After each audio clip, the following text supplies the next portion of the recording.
You just confirm that you are hearing me. We're hearing you, JV. All right, awesome. So okay, sorry. Just give me a second, please. Okay, so I'll be introducing Mrs. Anuli. Is that her name?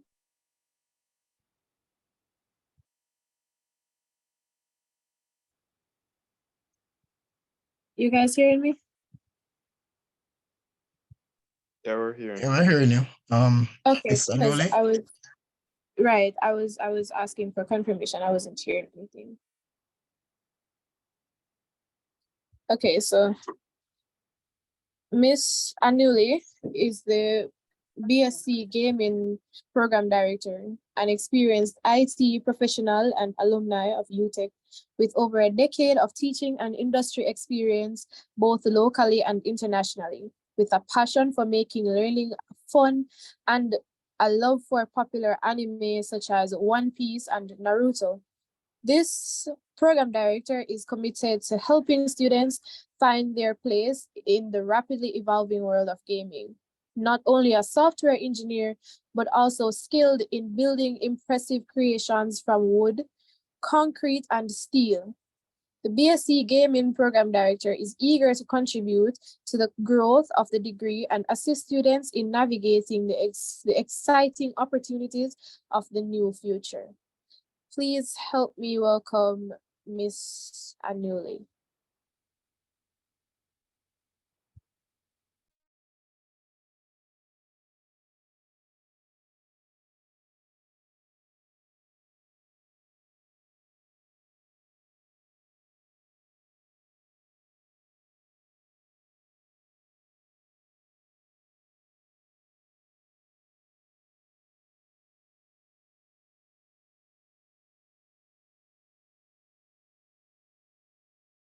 So Anuli, you're well, no, you're not muted, but we aren't being able to hear you.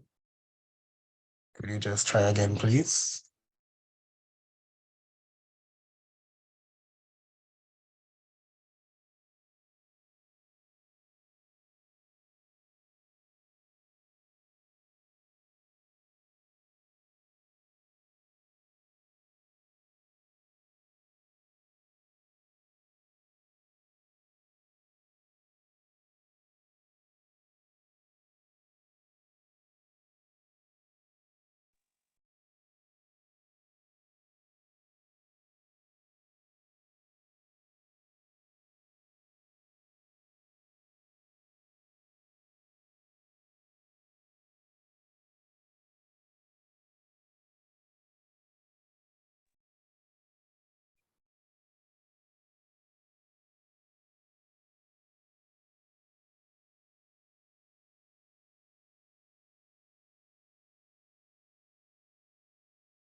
Hello?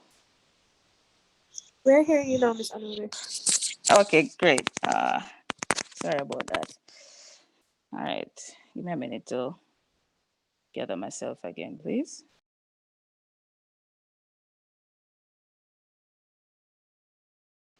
All right, here we go. Good afternoon and thank you for having me. The BSc in Gaming degree program was launched last year, 2022. And the aim, you may be thinking, why a new gaming degree program when it already incorporates some of the other programs that already exist in IT? So the objective of creating this degree program basically was to equip graduates so that they'll be able to create computer-based systems that are infused with elements of gaming that will not only improve organizational performance, but also allow organizations to gain a competitive advantage over its competitors. Now, if you were to go on YouTube and you were probably, I think it's one of those Pepsi ads, if you type in gamification advertisement, you'll see a lot of advertisements now that are employing gamification or gaming techniques where you're given challenges and points and you achieve some sort of objective. So we have identified where, based on industries, not just IT, but marketing, software engineering, sports, realize that gaming theories and gamification techniques are now being incorporated through IT to improve other industries. So that is one of the reasons why this degree was created, and part of the reason why it is an infusion of other degrees that we are currently offering. So at the end, as a student or as a graduate, you should be able to demonstrate fundamental knowledge of gaming techniques, enabling the correct application across different problem domains, not just limited to video games. So you might hear gaming and you think video games. No, it's a concept where certain principles, certain techniques are applied to certain scenarios or environments to improve or to get more attention, some objective, and you're offering points or you're offering recognition or validation for persons to participate.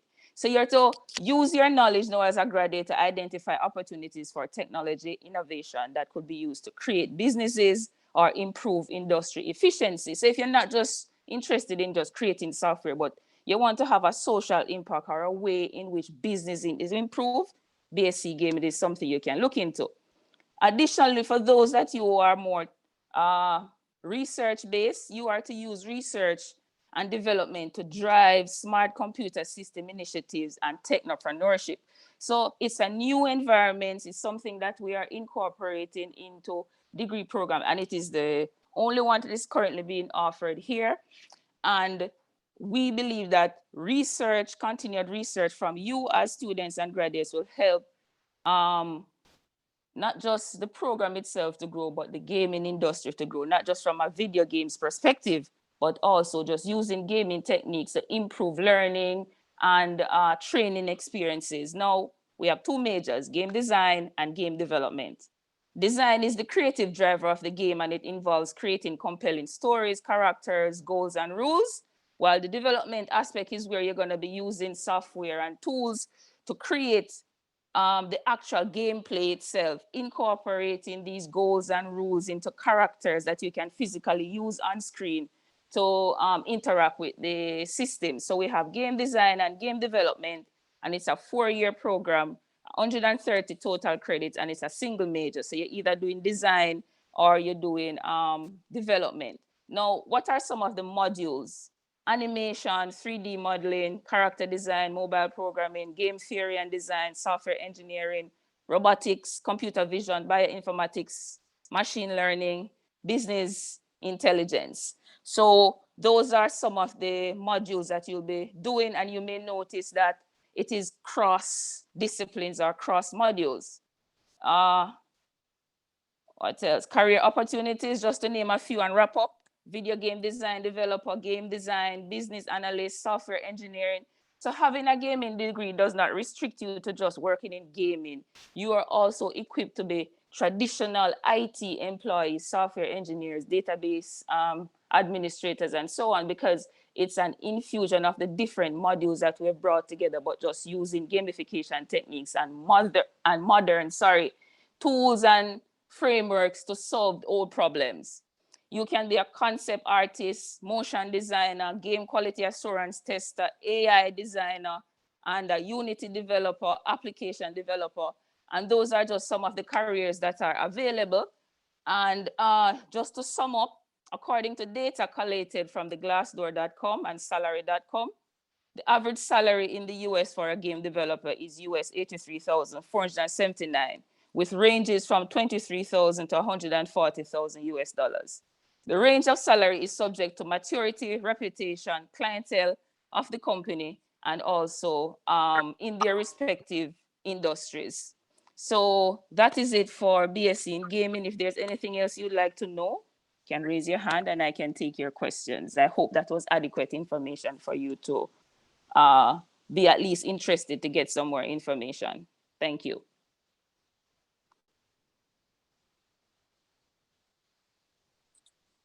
Thank you, Ms. Anole, for that comprehensive overview. I just have one quick question for you. Let's say we know that Jamaica is still a bit behind in some degree as it relates to technology.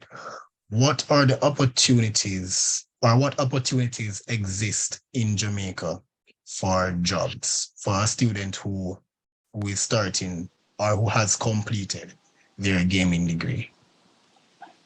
All right, good question. Thank you for that. All right, so I'm going to start off with some industries currently that I know that employs some aspect of gamification within their environment, whether HR or just how they do their in-house training.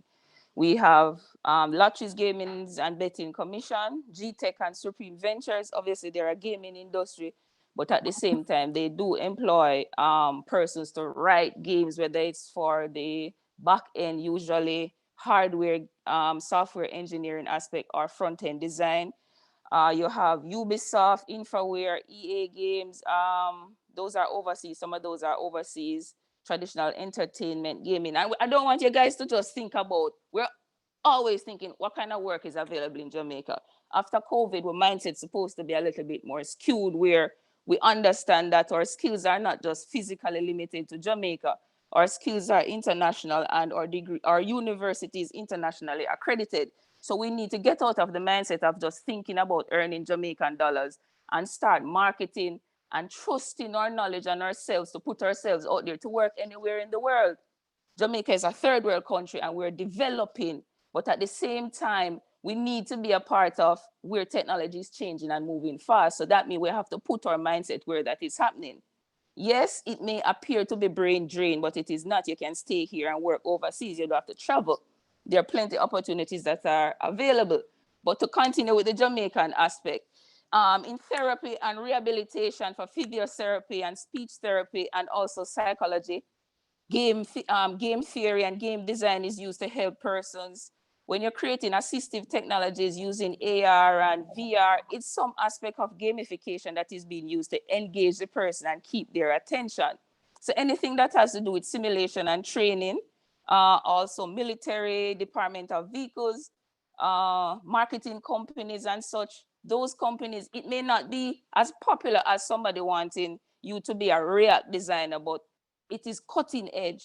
So you're not thinking about right now, because most of you will not be qualified for a job right now. 3 years from now, where do you think the industry is going to be? 4 years from now, when you're graduating with your gaming degree, we would have done a lot of research and a lot would have changed locally, and you will be equipped to be at the forefront, not just locally, but overseas, to take up any opportunity that is available. Because this is the first degree that is being offered in this area, a BSc in gaming that infused networking, AI, IT, computer science. So you're pretty rounded.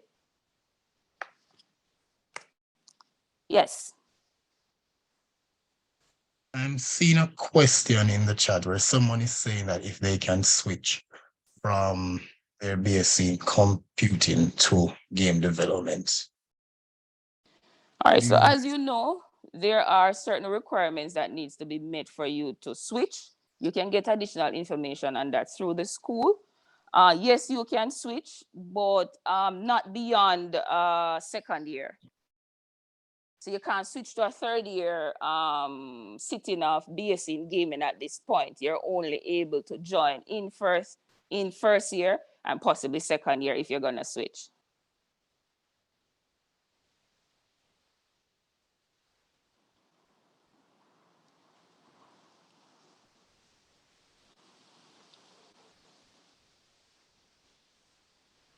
All right, I'm not seeing any more questions.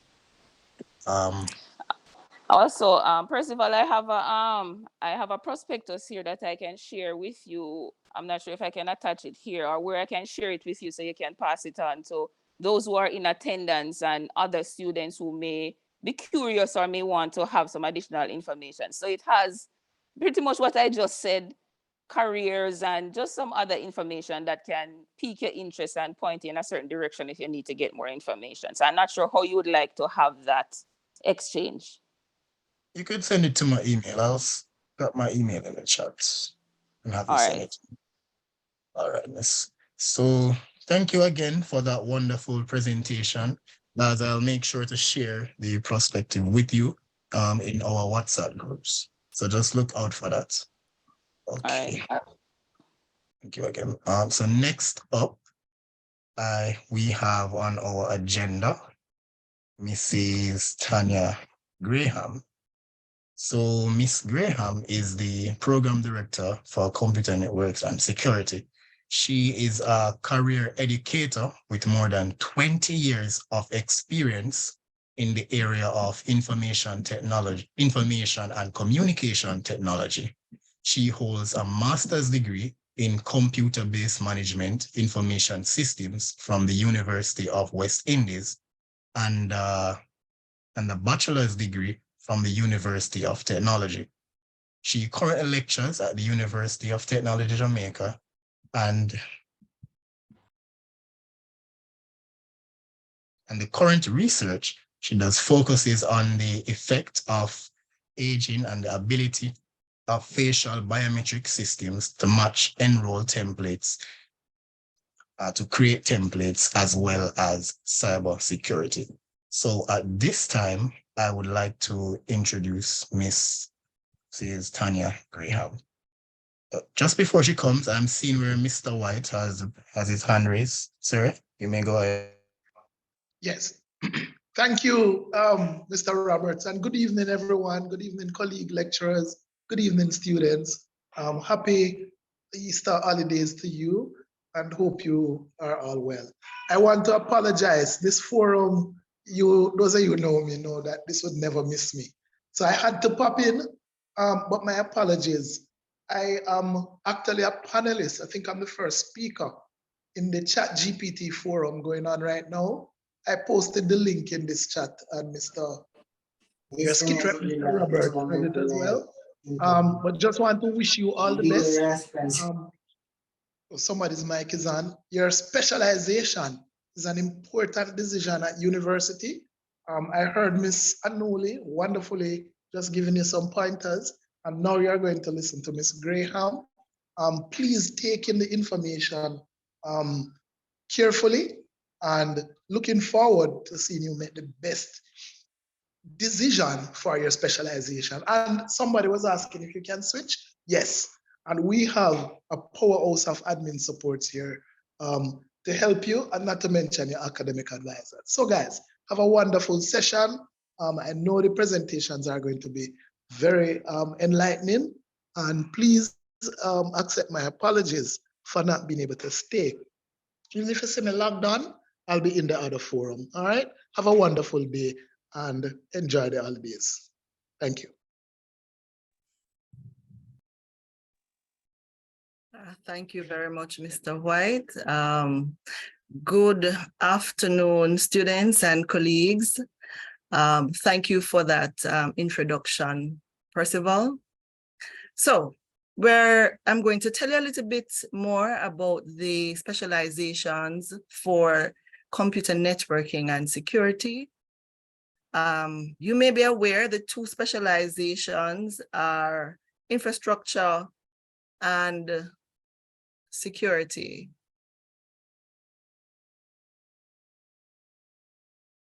So I'm just going to do something a little general first, and this will apply to everybody when you are contemplating your specialization. These are some of the things that you may want to bear in mind.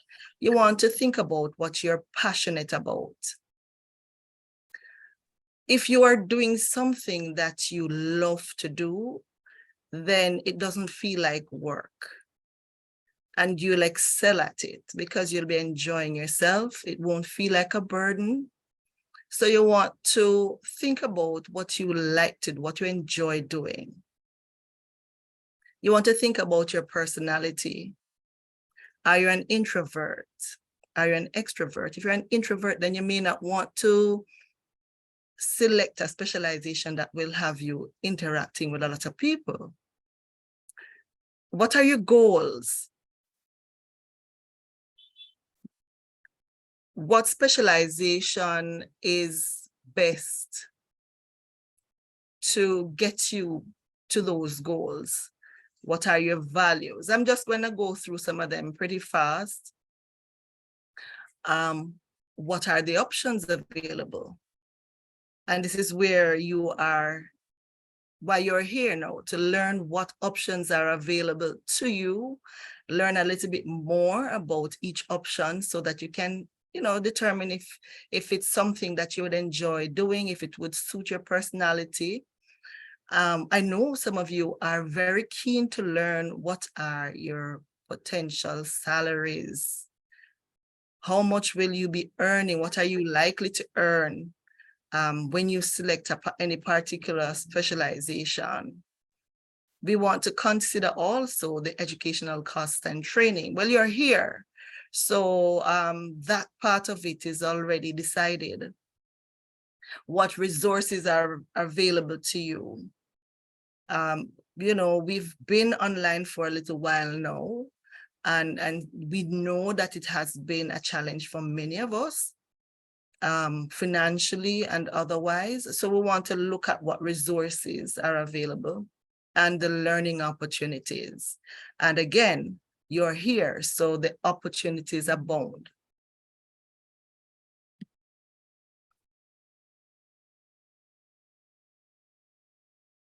So let me just give you some general statistics as it relates to the security and infrastructure world. I'm going to deal with the security side first. Now, these statistics are based on the US, but as my colleague, Mrs. Anuli, said just now, we should by now have broadened our scope. The world is your oyster. Yes, it's good to be patriotic, but there are opportunities all over this world where you don't even have to leave Jamaica. So let us, open our minds to that. Now, these statistics are recent statistics from the US, which is our close neighbor. And as you know, if the US sneeze, we catch a cold. So that's how close we are to the US.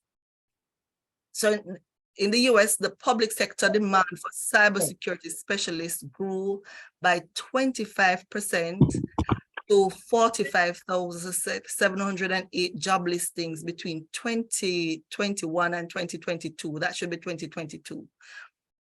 The private sector demand for cybersecurity specialists or specially trained persons grew by 21% to 710,035 job listings within that same period.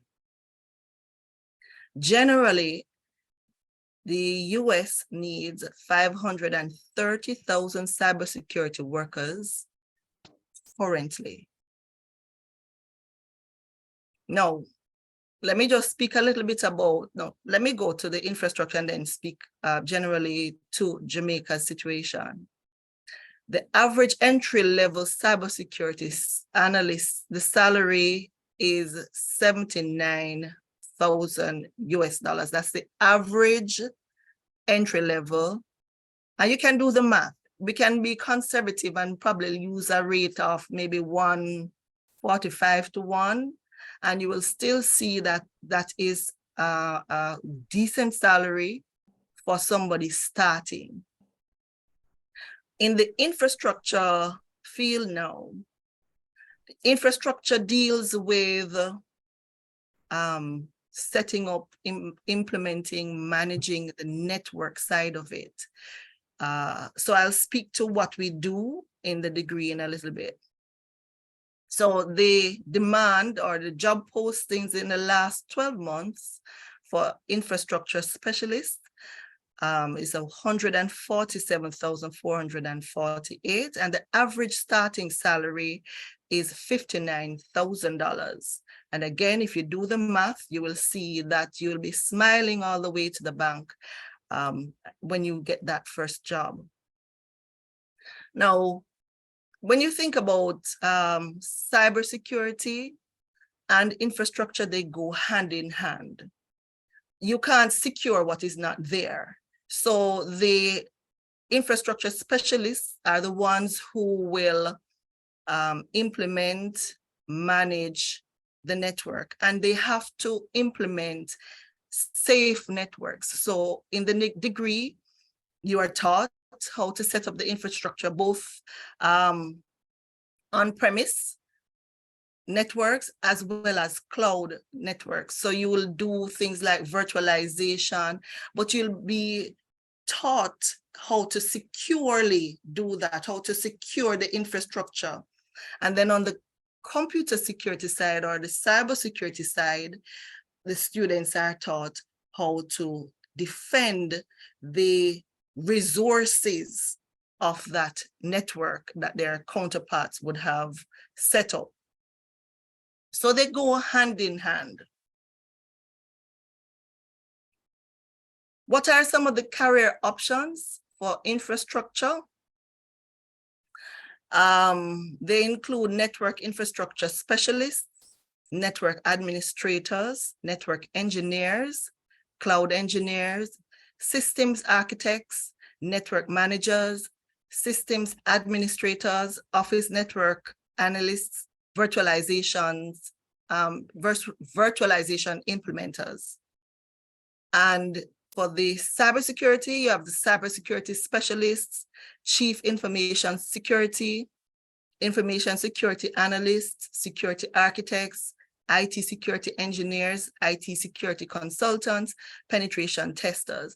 And I am sure you must have heard about the many ransomware attacks and the various banking attacks that have occurred in recent times, especially since COVID-19, and most persons have had to move many of their transactions online. That speaks to the demand for trained persons to defend resources, to set up safe networks. And I can tell you, we've had approaches for our students to start work. So there's a danger. We've had to be talking to students to say, listen, yes, it might seem enticing, but we know that if they start working now, they may not, complete the degree. So the demand here is high, and you can see why. Come December 1, the Data Protection Act will come into effect, and that will change the ball game for every business in Jamaica.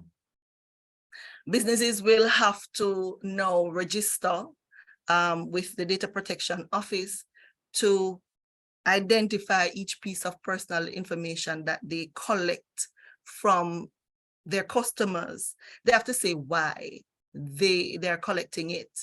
And if that data is used outside of what they specified and it's considered a breach, they can be fined up to 4% of their annual earnings. Now, that is a big deal. So guess what? There'll be a demand for data protection officers. Who are these data protection officers?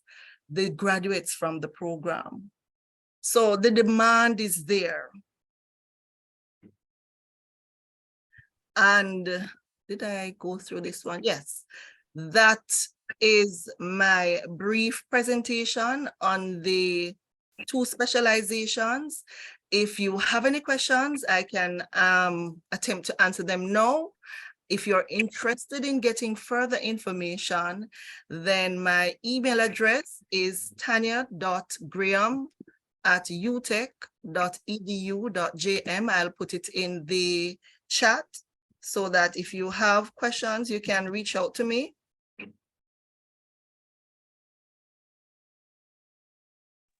I see one hand Yes. being raised in the chat. You may go ahead and ask a question. Hello, good afternoon. Good afternoon. I don't know if it's just me, but I'm a bit confused on what the whole specialization thing is. I don't know if you guys mentioned it before when I just joined late, but it seems like it's just another, like a different degree entirely from like computer science. Oh, so all right. So within your degree, there may be different specialization areas that you can choose. So for that, the students who are doing the CNS degree, if they choose to continue into third year doing the CNS degree, they will need to select a specialization. So the two specializations for that program are infrastructure and computer security or cybersecurity. So they can choose either of those specializations. So this forum now is to sensitize you as to the specializations in your degree so that you may choose, you may be informed and make an informed decision. Does that clear it up for you? Yes, miss, it does to some extent, but does picking a specialization affect the modules that we'll do going forward? It will. And So, those will yes, go those ahead. differ than what was outlined on your module selection guide given to you when you started the program? No.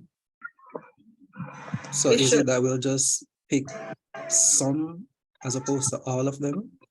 All right, so for example, I can't speak to your degree, but for example, for the CNS degree, if a student selects cybersecurity, for example, then they would be doing things like system and software security, security testing and detection, and so on, while the infrastructure students would not necessarily be doing those modules. They're still doing the CNS degree, but because of their specialization, there will be specialist modules that they will do, for their specialization. That will be different from the other specialization.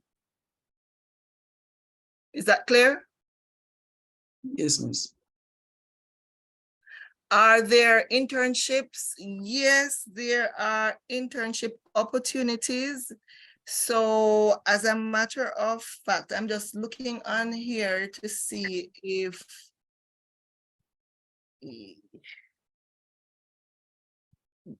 but there are internship opportunities, and we do have partnerships with different organizations that provide internship opportunities for our students. Shadwick, if you could get that information from the SCIT office.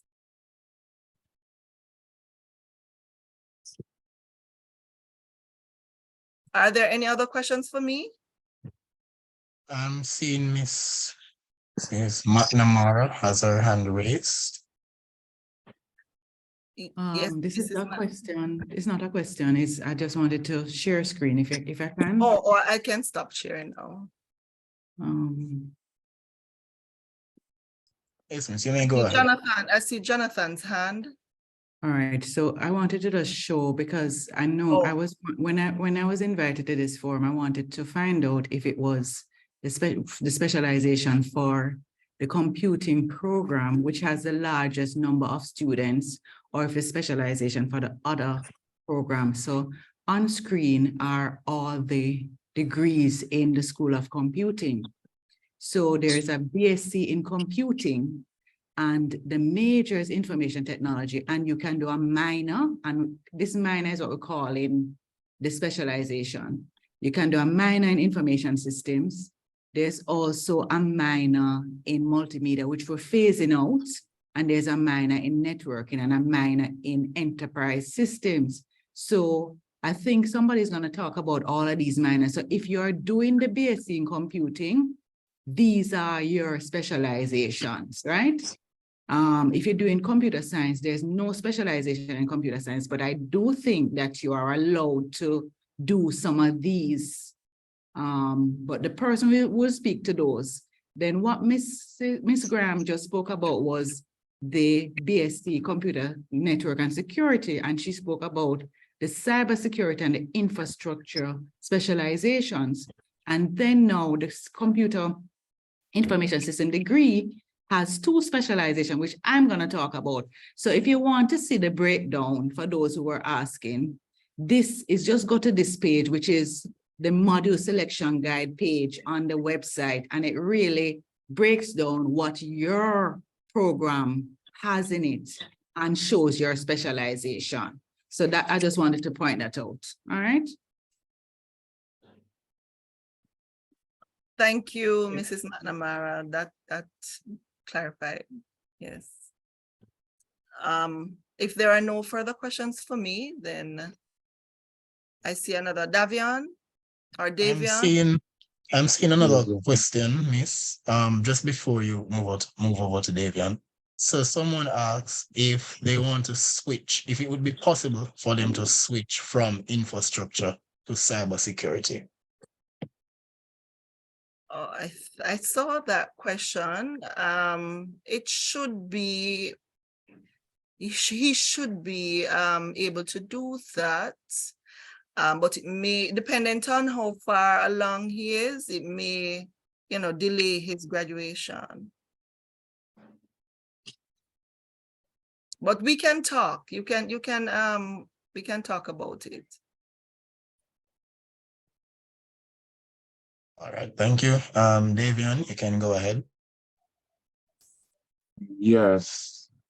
No, I'm still a little confused about the specializations. How exactly do they differ from the majors? Because I'm in computer and information technology, and I choose the major of computer science. If I choose a specialization, would that be adding on to my computer science? Mrs. Mack, could you take that, please? Can you repeat the question? Sorry, I'm toggling between two. Could you repeat the questions, please? The question? Yes. I'm still confused about the specializations. So I'm in the School of Computing and Information Technology. My major is computer science. If I choose a specialization, would I be adding to that? No, you would still do, your major is still computer science. Your major is still computer science, but you can do some minor modules outside of computer science. But you can look at your module selection guide. I don't know if Mrs. Borrell-Batek is here, because I think she's going to speak to your program. I'm not seeing her, but Davian, let me just ask you this. What year are you in? Are you a first year student or a second year? Second year. Okay, you're a second year. When you were applying to UTech, you applied to do your BSc in computing, major computer science, correct? Yes. So, all right, so going into your third year is where you would actually select the specialization, right? So currently what you would be doing is similar to everyone who selected the same program as you. All of you would have been doing the same modules up to now. So that would be college math, discrete math, and so on and so on. So essentially the first 2 years, everyone in the program would be doing the same modules. Now, moving into third year, is where you'd actually go and select your specialization. And as Mrs. McNamara, sorry, showed earlier when she was sharing her screen, I'm not sure if she could just pull that up if it's still available. Miss Mark.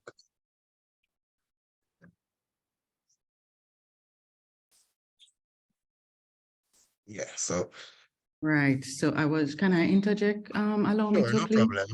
Yeah, what I was saying, so this is the computer science, because that's what he's asking about, the computer science. So this is the module selection guide for computer science. So all the modules are there now. When you get to third and fourth year, you start seeing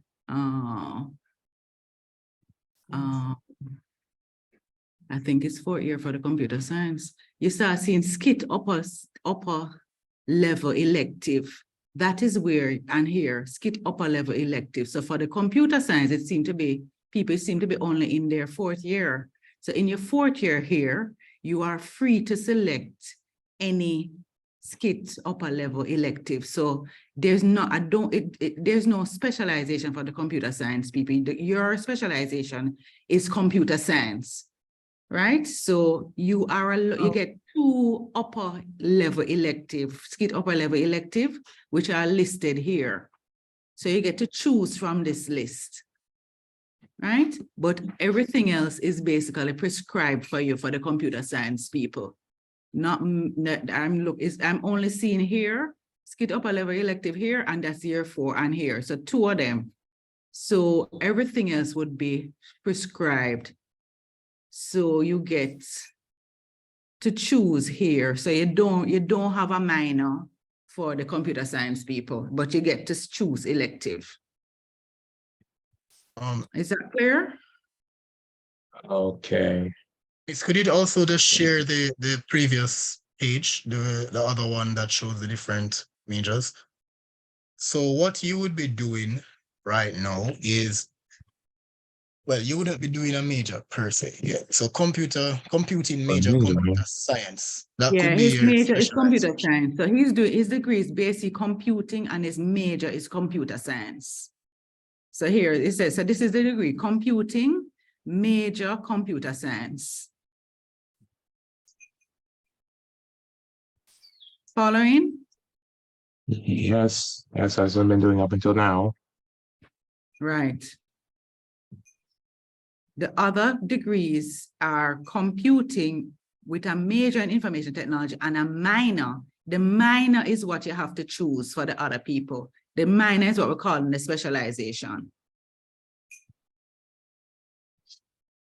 Is that clear? So, so so computer science course doesn't have a minor? There's no minor. There's no minor. Oh. You get 2 electives.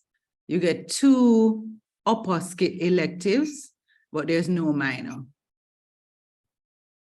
Oh, I see. There's Thank no you. minor. All right. Excuse me, miss. Yes. Just to clarify that last part. So we choose 1 upper skit elective in each semester of our 4th year. For computer science, for the people doing computer science major. Yes, miss. My major is computer science. Yes, yes. Okay, then, miss. Excuse me, miss. Yes.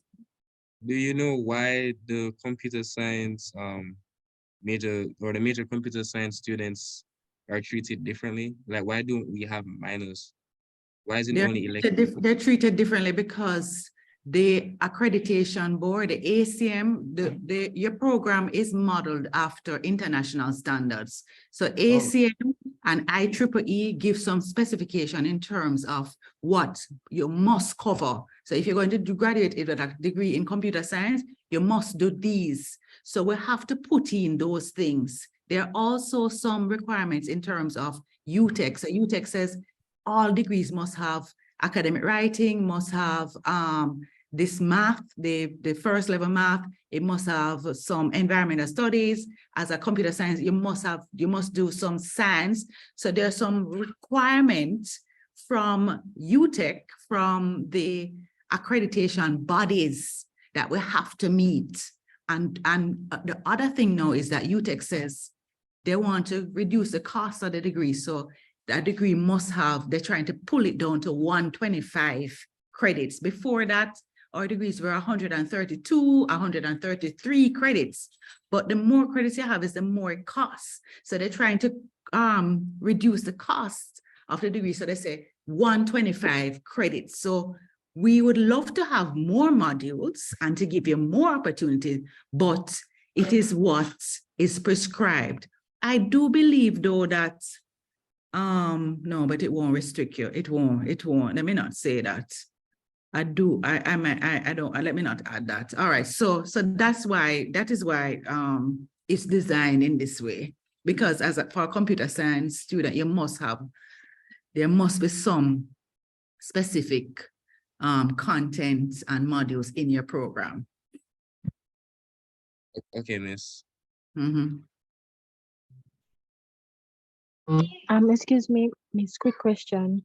What if you don't want to do comp sci anymore? You want to transfer to information technology and minor in information systems. Is that possible? Yes, that's possible. If you, all you have to do is just make sure that you meet the requirement. On your portal, there is an option where you can select your specialization. I think there's a drop-down link. So you just go there. Somebody, I'm hearing some feedback. You just go there and you would just change your specialization and just make sure you follow the module selection guide for the option that you want, for the major and minor that you want. You understand? So when you come in first, in the first 2 years, you haven't yet selected. So for those first 2 years, I think the computer science might have some differences. You haven't yet, so you can always switch to what you want, because what they will look at is your final selection, which is where you go onto your portal, select your specialization, and they will look to make sure that you have done and passed all the modules in the major and minor that you have selected. Are you following? So yes, you can switch. You just go onto your portal, look at the drop down, change your thing, and then make sure that you do the modules that satisfy that major and minor. Is that clear? Yes, thank you. Mm-hmm.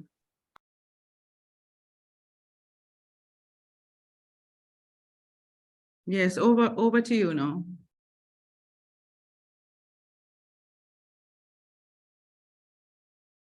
Okay, so thank you. Thank you again to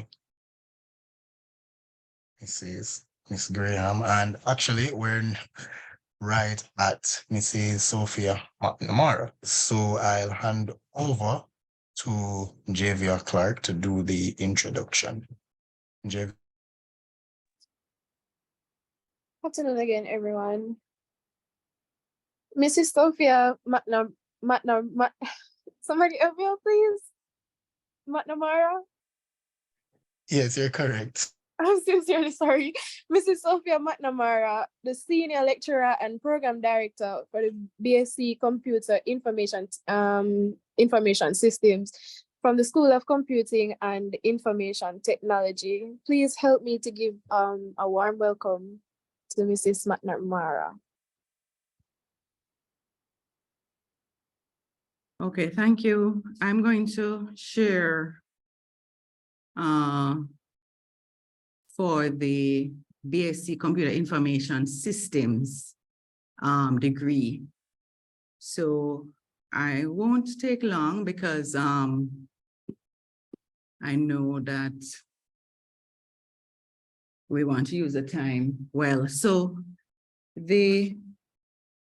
if you majors. Hello? Are you hearing me? Yes, Miss, we're hearing you. You can proceed. Right. So, as you know, there has been a data explosion, a rapid increase in data, and this data explosion basically affects all sectors of the economy and society, such as healthcare, business, retail, you name it. And as the amount of data grows, it becomes more difficult to manage information. And data analytics is really about assessing and managing some of that information. So in the Bachelor of Computer Information Systems, there are 2 specializations. The specialization in data analytics and the specialization in technology entrepreneurship. So I'm going to talk about the data analytics specialization. If you like data, so if you're a data person, is somebody who is keen on finding out information. So somebody tells you something and you don't just take it as gospel, but you actually want to dig a little deeper. You want to really say, is that true? or you find some statistics, somebody give you some statistics and you ask, hold on, let's check this. Now, during COVID, there was a lot of, what is the word? There's a lot of all kinds of rumors and fake news and all kind of information going around. I was in several WhatsApp groups. In one of the WhatsApp group that I was in, there were anti-vaxxers. So there were people who were totally against vaccination. And one of the persons, he would post all of these statistics and data and things that were saying, oh, you shouldn't do this or you shouldn't do that. And I found myself always asking, where you got that information from? Can you give me the link to the original document? And I would find that I would go to the original document and look at it myself. What I found, for example, was that sometimes they would take one little part of the whole big paper and present that as justification. So people use statistics and data and skew it in the way that they want to support the point that they're making. And I found that I always would ask, I would keep asking, so what about that? And even I remember he posted something, and when I went to the source and look at it, the message was actually totally different from what he was saying. So if you are a person who really want to get to the bottom of things, you want to know what the facts are, you interested in statistics, if you're that kind of a person, then data analytics would be good for you. And this degree is really in response to what we call the data explosion. Data analytics involves inspecting data, cleaning it, transforming it, and modeling the data to find and to discover useful information and patterns in the data. So what it's based on is you have data sets and you basically create models on that data and use the results from what the models tell you to help in terms of your business and your decision making. So that is the essence of what data analytics is about. Now, there are 4 or 5, some people say 5, but there are 4 types of data analytics. Descriptive, which tells what's happening in your business. Diagnostic, which tells why it's happening. Predictive, which tells you what's likely to happen. And prescriptive, which tells you what you need to do.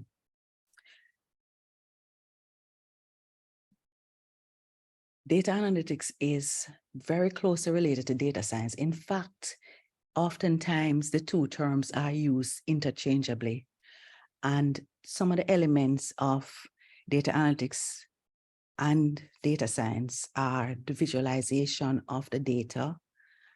You have to do statistics. So that first level, your CSEC statistics, and there's a statistics course. That first level or first or second year, I think it's first year math statistics course that you do, that really forms the foundation. And there's a very close relationship with database design and advanced databases is related. So this data technology, because you have to understand how to store the data, you have to understand how to pull the data from your database, you have to understand structured and unstructured data, all of that.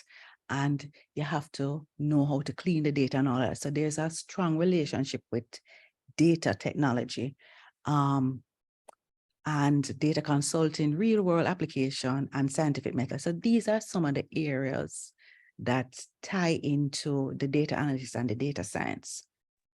So visualization, for example, just showing you the various types of visualization. There are many. And the visualization, you're using the visualization because you're trying to tell a story. You're trying to tell a story with the data. So there's a story behind the data, or you use the data to tell the story. Some statistical, so not only 2D graphs, but 3D graphs and so on. Research and all of that. So those are some of the various aspects of the data analytics. So you know yourself, if you have done database design, for example, and you're really intrigued by it, then data analytics might be for you, And if you're doing the degree in computing, the enterprise systems minor or specialization has some data science there. So you don't have to switch programs. You can do it there as well. So let's talk about now the technology entrepreneurship. Now, I'm sure you know of all the big name persons who have become entrepreneurs, technology entrepreneurs. And entrepreneurship is really important. So technology entrepreneurship involves technology, innovation, and entrepreneurship. Now, remember that small businesses form a very large part of most economies. In Jamaica, there's a whole sector of small businesses. Today, I was seeing a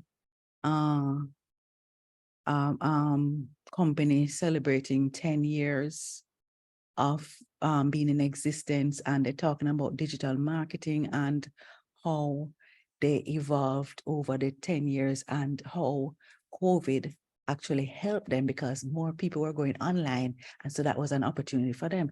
This is a Jamaican company, it's a small business, but they're also working they have clients who are overseas. So they're not just for the local market, but their clientele also include overseas companies.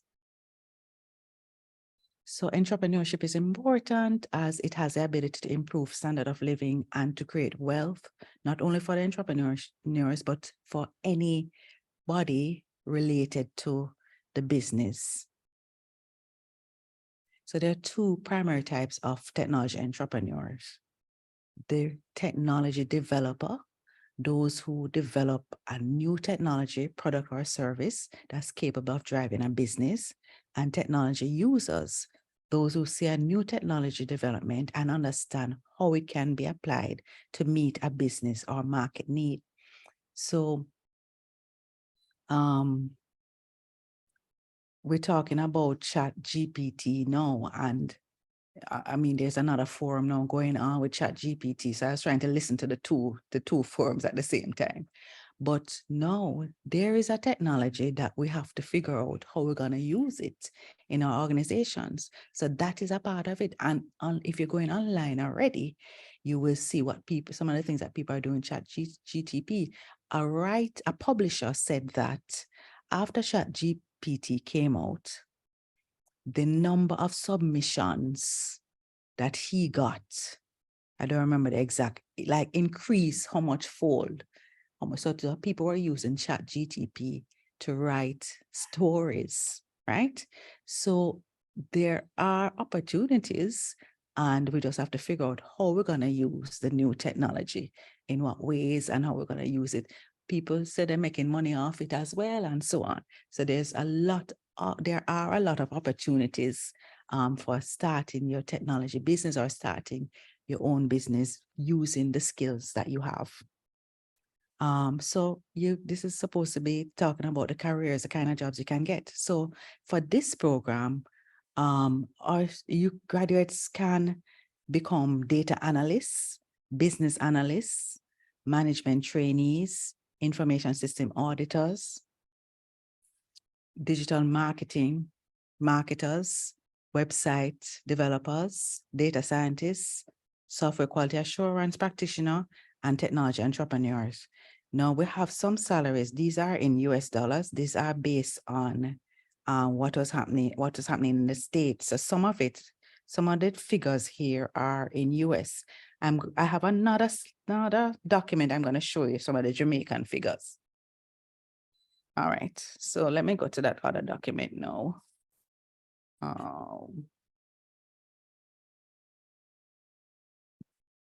Find that other document. So no, this is just talking about which we give this document to our new students. And this just talks about the kind of skill requirement for the person who's going to practice data analytics.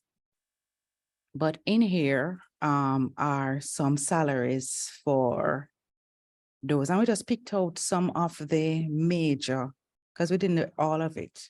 But here, information system auditor, if that is what you're interested in, and the salary pay range is in Jamaican dollars, 901,000 to 6 million, depending on the level. So the 901 would be the entry level.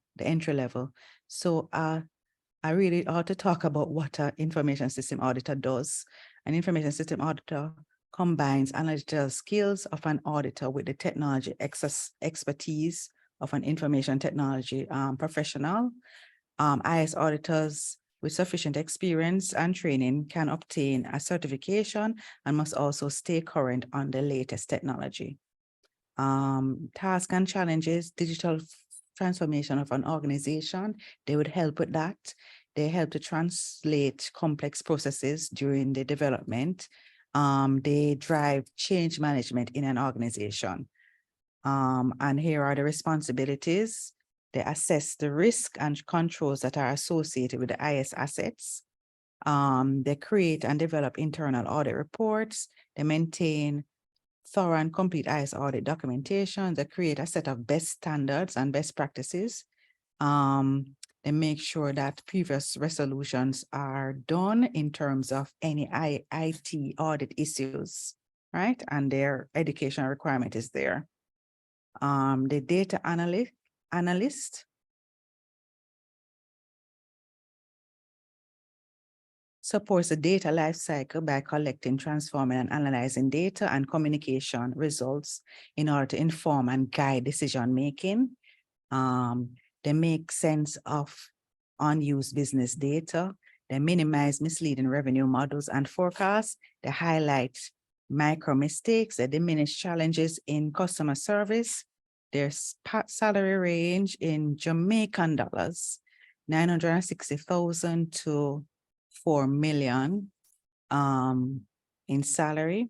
Responsibilities include designing and maintaining data systems and databases, mining data from primary and secondary sources, then reorganizing said data in a format that can be easily read by either human or machine, using statistical tools to interpret data sets, paying particular attention to trends and patterns that could be valuable for diagnostic and predictive analytics, demonstrate the significance of their work in the context of local, national, and global trends that impact both their organization and industry and their educational background. So we just picked out we just broke down two, we just took two.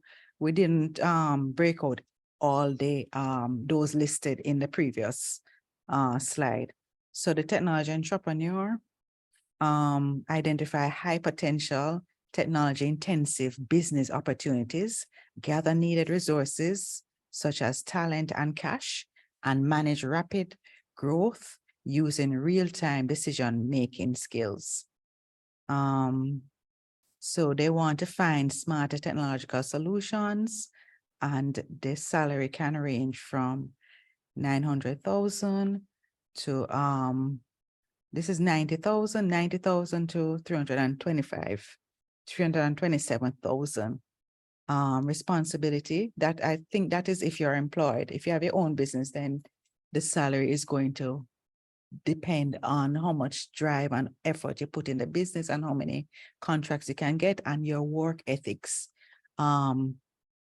the responsibility to seek new direction and ways to improve and grow the company, responsible for the final decisions on strategic and sometimes operational matters, oversee financial records and take actions such as securing a new line of credit, set the direction and establish desired image for the business. I'm not going to read all of that, so on and so forth. So those are some. The business analyst is another option. The business analyst will help to guide businesses to improve processes, product, service, and software through data analysis. These are agile workers who straddle between the line IT and business to help bridge the gap and improve efficiency. The task, digital transformation, translate complex processes during development, drive change management. The pay range is 2 million to 4 million Jamaican dollars. And here are the responsibilities and so on. This is available. We give it to the persons in our program, the new persons in our program. So it's just some of the job possibility. But as Ms. Graham has said, and Ms. Anuli, the sky is the limit. Really, you have to position yourself to what you want to do, what your interests are, what you really enjoy. And even if you don't enjoy it, hello, even if you don't enjoy it, if you can do it well, that's what matters. So some people are in jobs where they work well and they work consistently, and that is what the employers want to see you doing, that you're a good worker. And that's it. And then I think in our field, there's so many opportunities. I mean, the sky is the limit. So, but it's just finding your niche. What do you like to do? What you can cope with, you go there. Yeah. All right. So that is my presentation. Thank you so much. Any questions?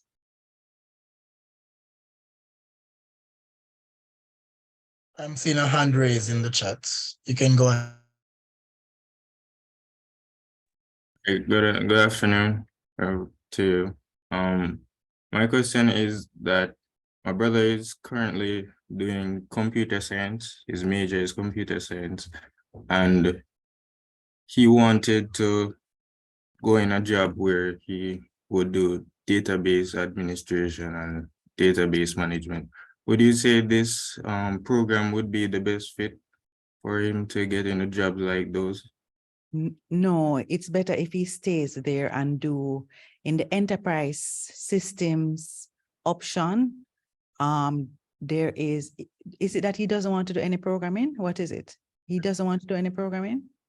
Yeah, at first he wanted to do that, but ever since he did like data structures and database design, he Oh, found so that he if wanted he's having to. trouble with database design, I'm sure you want to do data administration, because you have to use SQL to do some of the administration. But anyway, in any case, going back to, if I can find that, what am I sharing? Let me share. New share. So let's go back to this one. This one, yeah. So if we look at this, I don't know what I'm sharing. I think I wanted to minimize this, and I minimized something else. Let's go back to that. Here. Right. So if you look at this now, so you say, what is he doing? Computer science? Yeah. So He's doing computing and his major is computer science. Oh. I checked out that and I see where his upper level thing, I think I see database administration. So I think he could. Yeah, he could do that. He could do that. So database administration is here. So he could do that. There's advanced databases. If he doesn't, but advanced databases have programming in it too. So If you want to do database administration, you have to do some minimal amount of programming. So Yeah, he's cool with the programming aspect of yeah, it. So yeah. yeah. So see, I mean, he can do advanced databases and database administration, but personally, don't want to, I would say, I mean, he has, what year is he in? Year 2. Right. You say he doesn't want to do any programming. I Okay. mean, he could if it's possible for him to get into database administration. I don't think programming would be the issue for him. This minor in enterprise system, it really allows you to build out information systems with databases in the background. It allows you to do, if you look at it, it has all the databases. So it has advanced databases, it has EC, Enterprise Computing 1, it has database administration in it, and EC2, and it also has data warehousing and data mining. So it kind of already has a database slant, but it's just that the EC1 and EC2 is a whole heap of programming. So it's to build out enterprise type information system. So if he's not interested in programming, it probably wouldn't be a good option for him. But I mean, I think he could probably keep on the computer science and then do the advanced databases and the database administration. That would just be it. It would be nice to do the data warehousing and data mining, but I don't think there's any. I mean, he Yeah, just only could two options you have, and those are the best: advanced database and database advanced administration. database. Yeah, that's it. Okay, thank you. Yeah, man. Any other question from anybody? All right, thank you very much.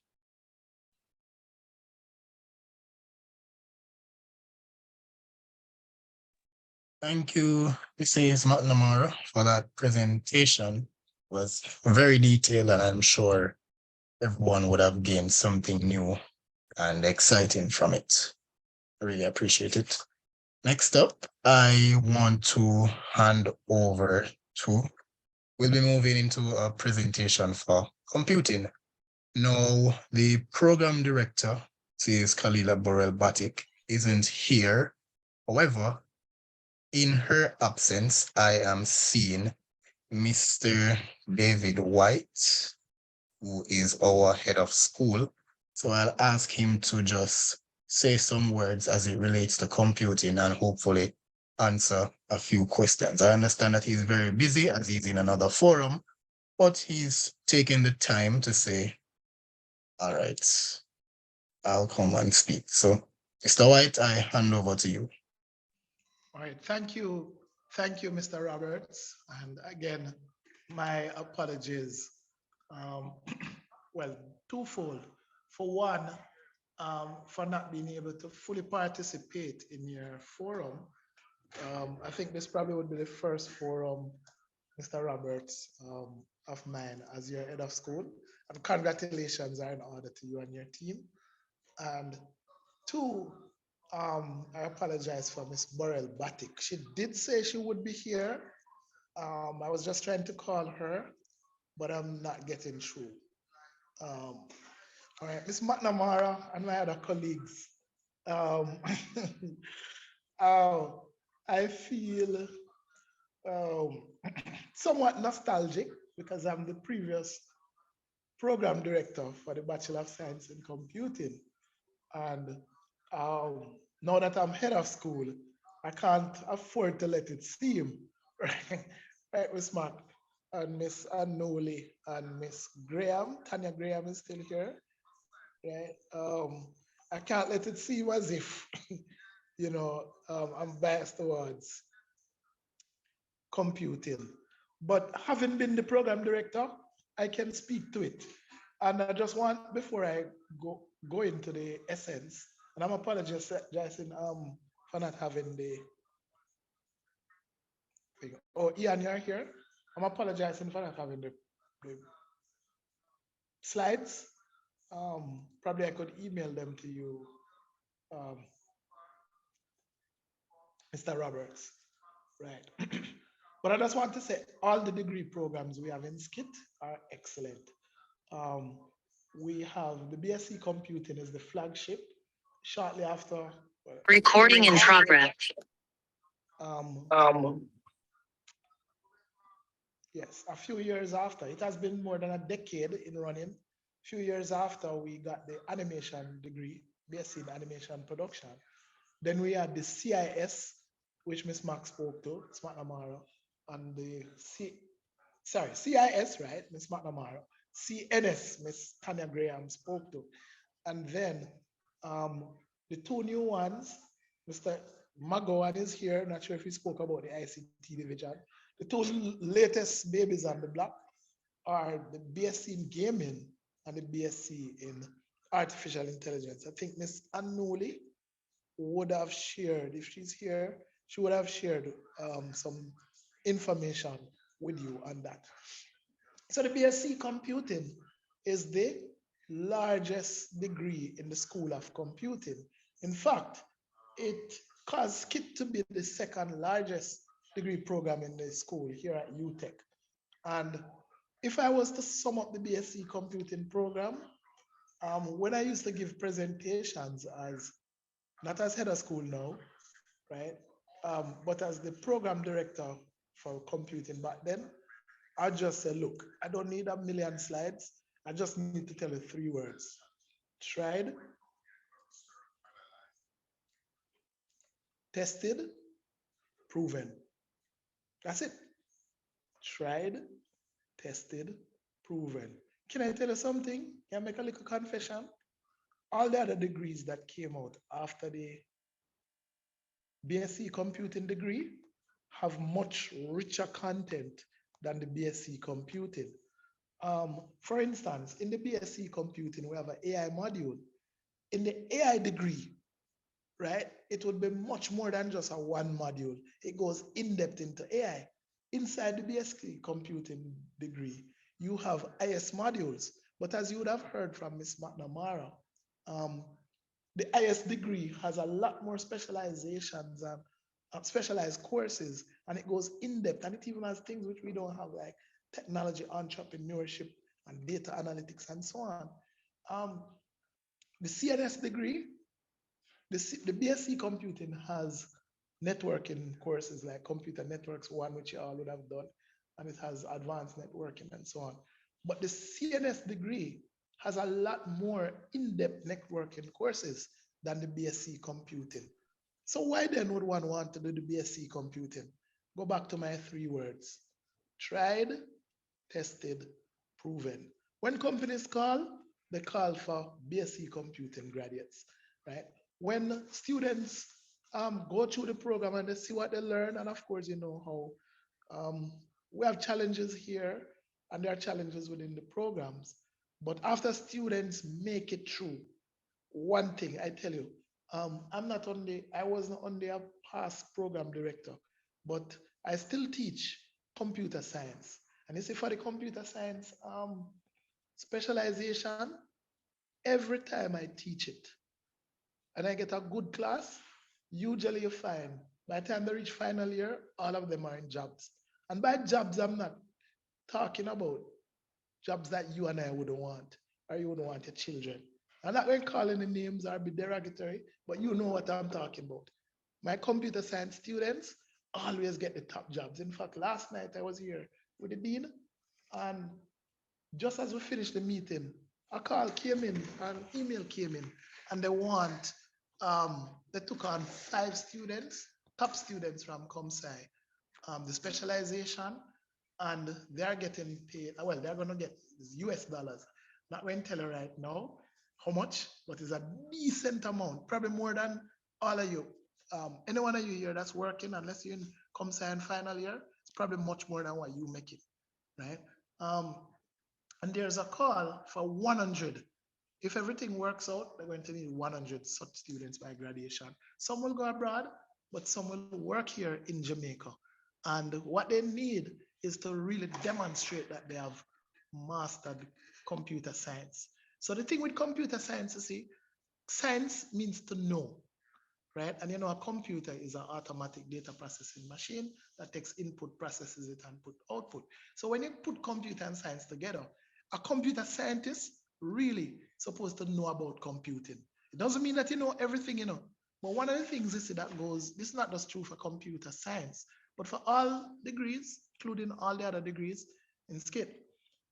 Being a university graduate means that you are trainable. It means that you have the dexterity and the willpower and the patience to take on a task like getting a degree and finish it to the end and finish it with a certain degree of quality, right?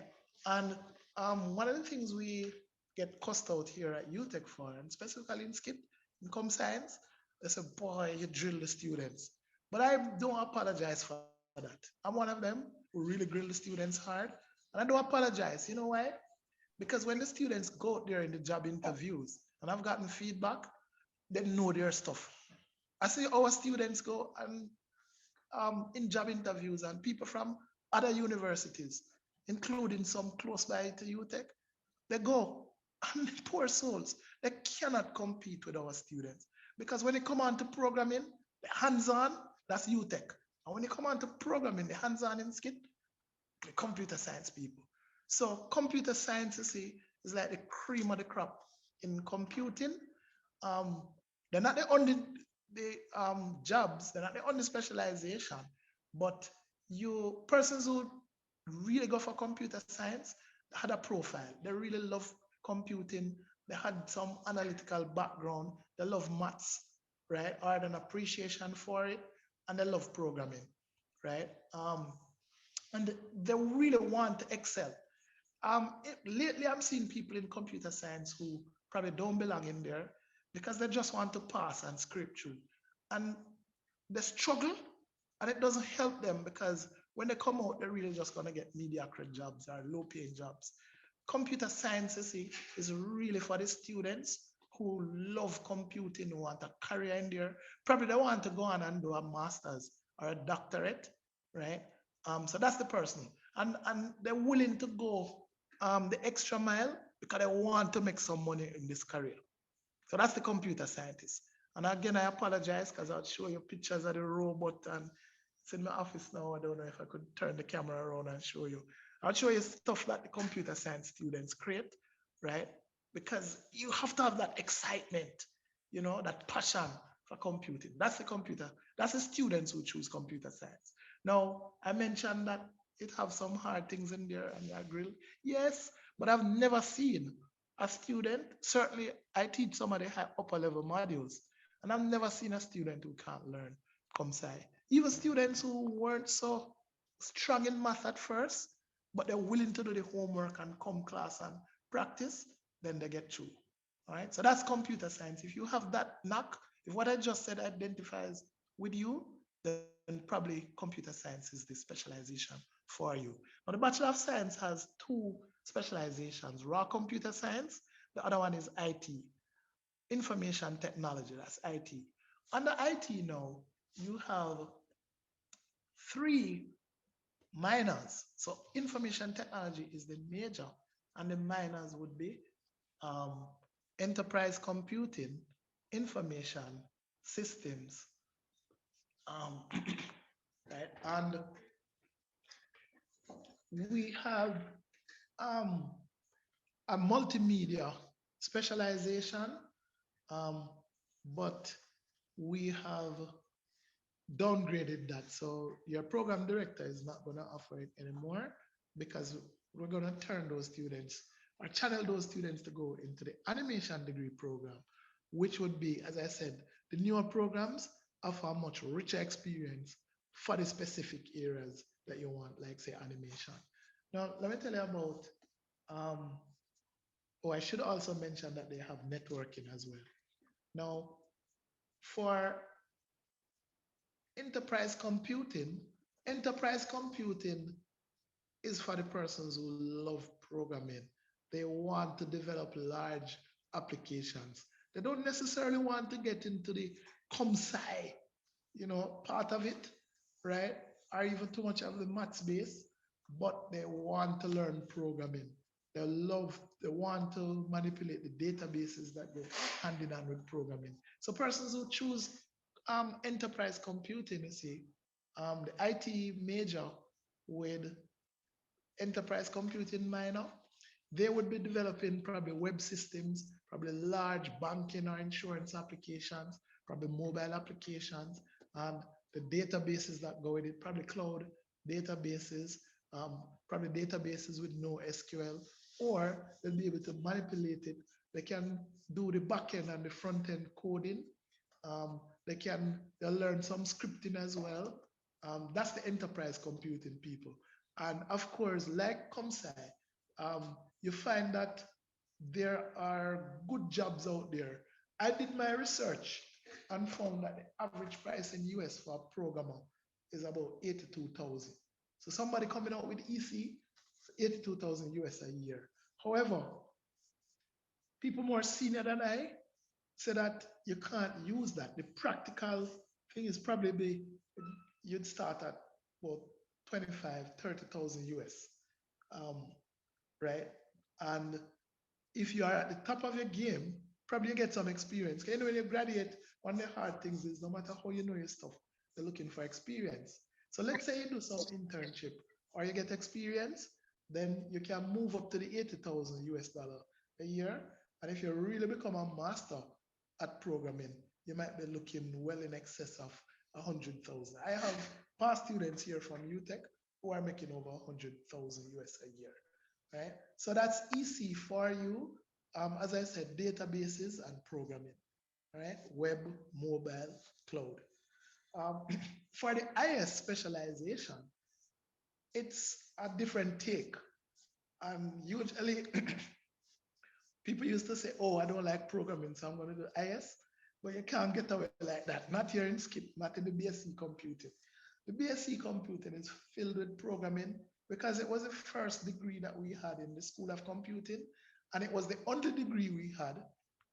When it was created, you see, it played catch-all. So you learn a little program, well, you learn a lot of programming, you learn some maths, you learn some English, academic writing, you learn ethics, you learn physics, you did professional development. So I tried to be a well-rounded degree to match our mandate of creating work-ready graduates. But IS has less programming and less of the ComSci and less of the maths and focus on some practical things.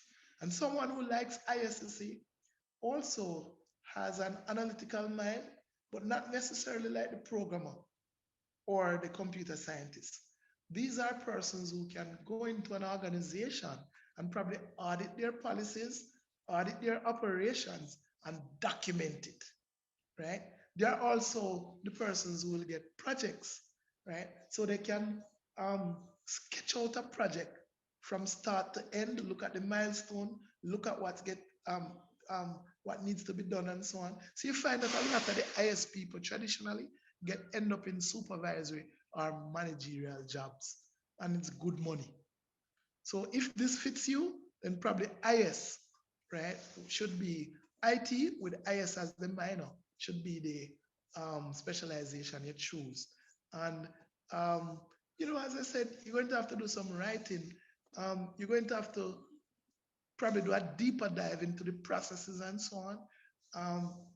Because if you're planning out a project, an IT project, or probably you're managing IT assets, or you're managing people to try and get an IT task done, or you're going to audit the operations to make sure everything is to standard, then IT/IS is for you. And finally, networking.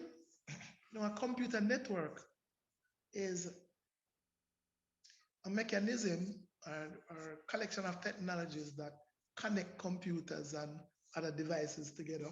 One of the latest things now is IoT, the Internet of Things, where the things, right, are not just your traditional devices like your computers, like your laptops and PCs, but it includes phones and tablets and smartwatches. And even more so, it includes billions and billions of small devices. Some of them are like wireless devices, like cameras. smart cameras, and all the sensors and gadgets, and they're sending out terabytes and petabytes and zettabytes of data, and somebody has to manage this, somebody has to connect them. Um, there are some networks that can't afford to go down, so you have to build redundancy into those systems. There are some networks that are ad hoc, and there are some networks that are wired fast like lightning, right? But they're always connected, and they're connected to some physical hardwired system like fiber optic, right? Might be a fiber optic backbone, or it might be the traditional local area network with your um, Ethernet cables, um, or it might be a wireless sensor network, or it might be an ad hoc network like a Bluetooth network, where the network comes and goes.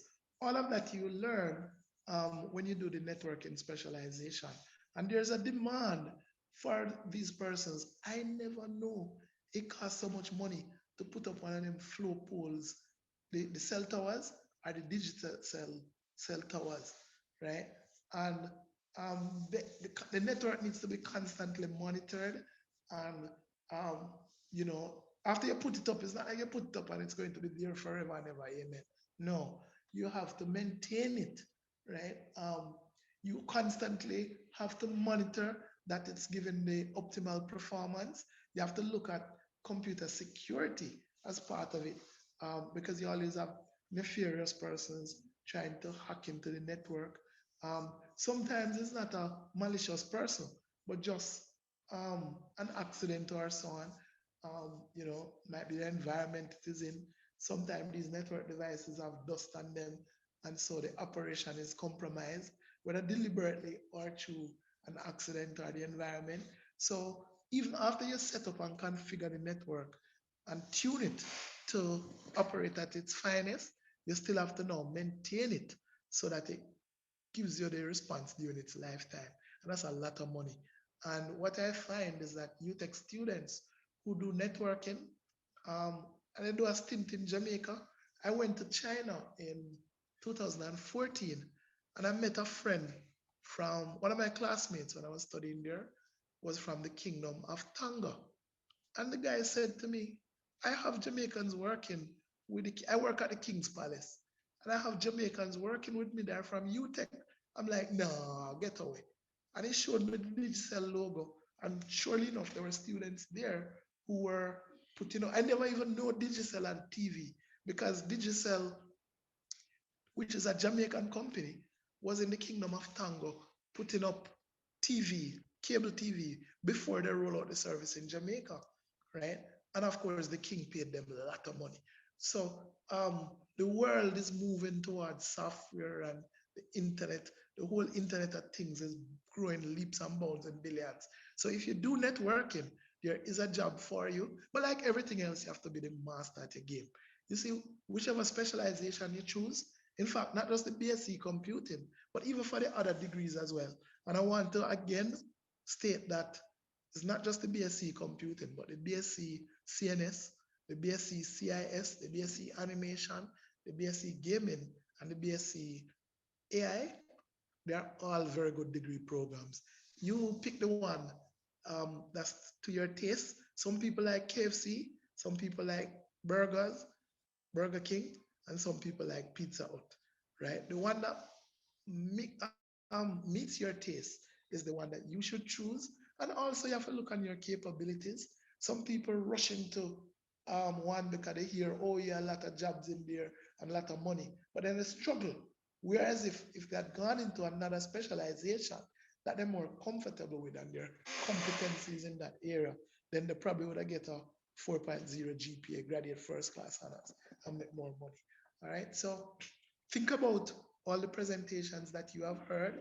Of course, since I'm representing the BSc computing, I'm not the head of school, right? And I want to tell you that if you choose the BSc computing, you can't go wrong, but you have to apply yourself, all right? And might be I can stick around for a few minutes. I'm in another panel.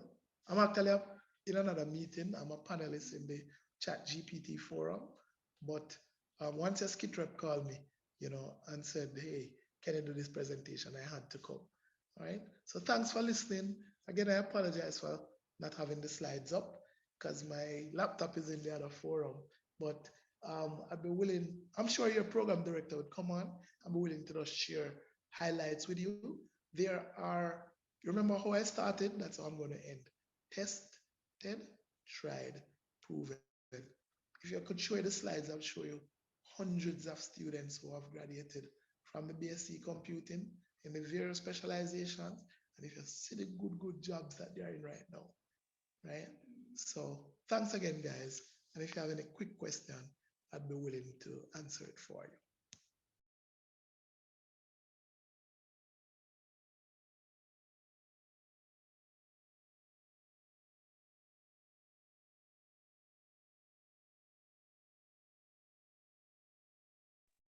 All right, I'm not seeing any questions at this time.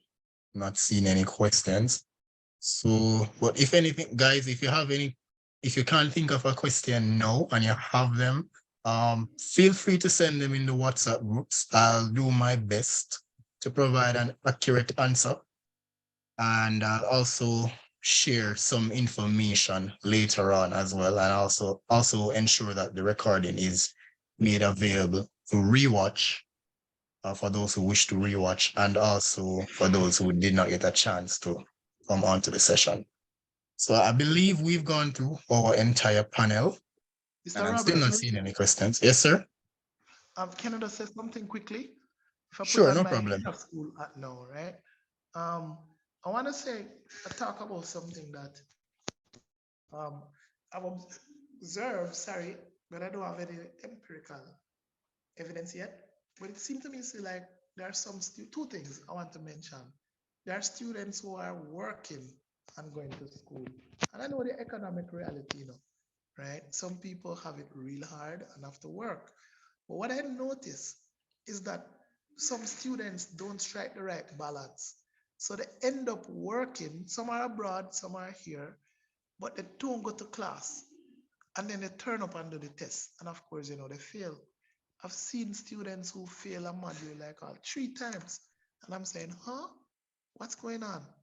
I've also seen students who they log on, since we have them in the online classes now, but we might be going back full face-to-face come September. That's being sorted out now. But I've seen students who log on, and I hear lecturers complain about it, but they're not there.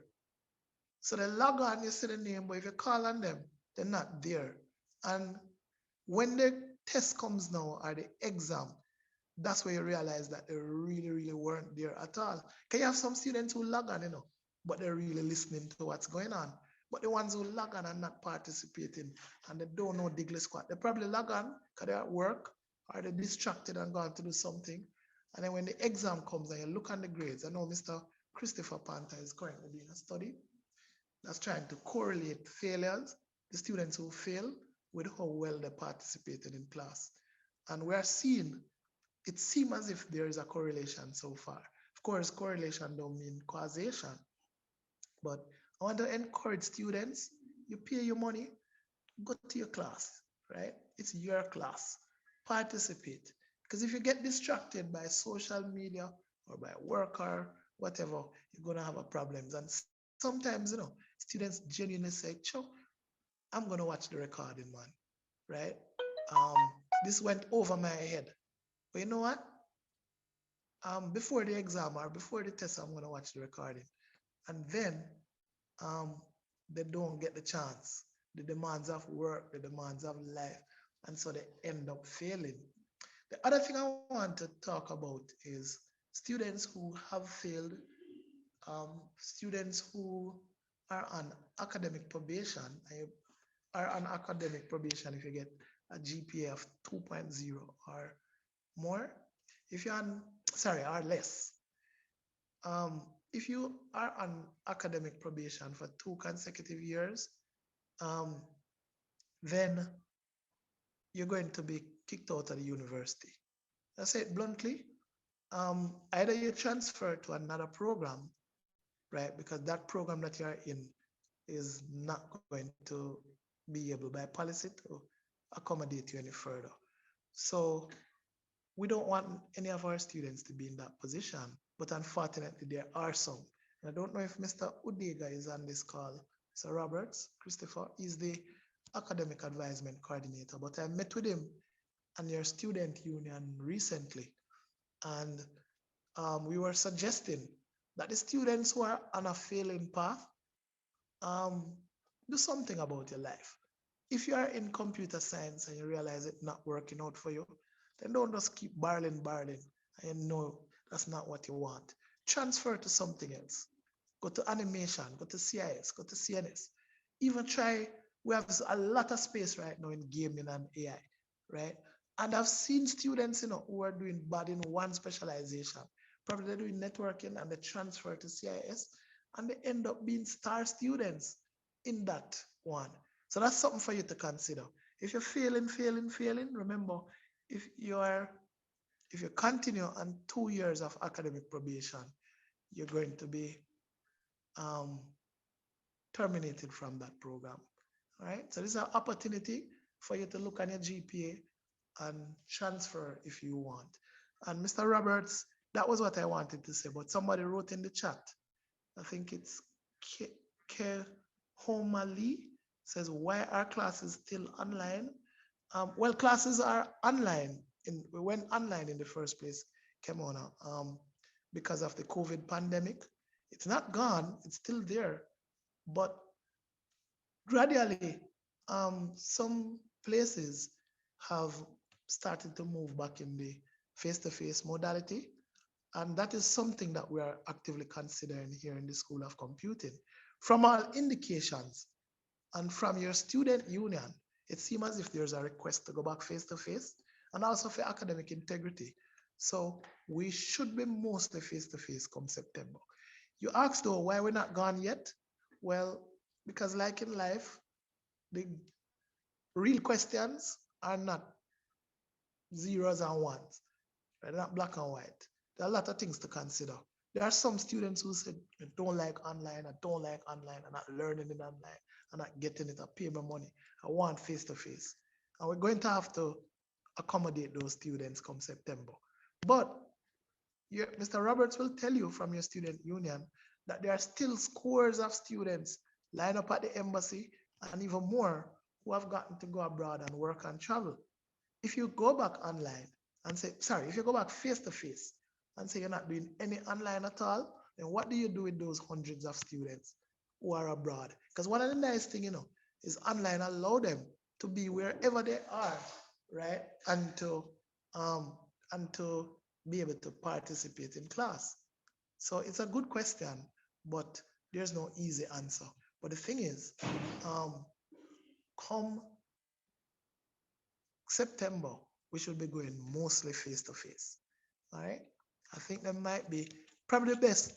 Probably, I can't speak yet, but probably when everything works out, you'll have some classes face-to-face and some classes online. All right. Thank you, Mr. Roberts.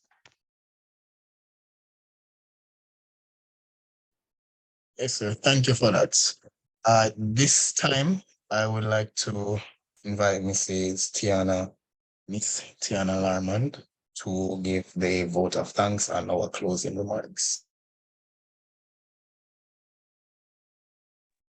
Okay, thank you, Mr. Roberts. We are now at the end of our specialization forum, and I'd like to express our sincerest gratitude to our presenters today. Without you guys, this forum would not have been possible. And of course, a special thanks to the different persons who worked behind the scenes to ensure this forum was successfully executed. And thank you, of course, to our students who came out today and would have acquired additional knowledge on the specializations under their course of study. And now some final words from our state representative, Mr. Percival Roberts.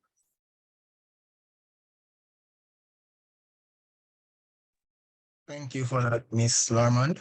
At this time, guys, I'd just like to say thank you for coming out. Thank you for showing your support. I really and truly hope that this forum has benefited every single last student in here. For those who did not get the chance to make an appearance, ask questions, I will ensure that the recording is made available. And to all our presenters, I want to say a huge thank you. I understand the difficulties. I understand that everyone has a busy schedule. I understand that there are multiple forums going on now, but you took the time out of your busy schedules to come and present. And for that, I must say thank you and a job well done. Any other questions may be directed towards the WhatsApp groups at this time, as I am about to end the forum. Again, a huge thank you to everyone who made this possible.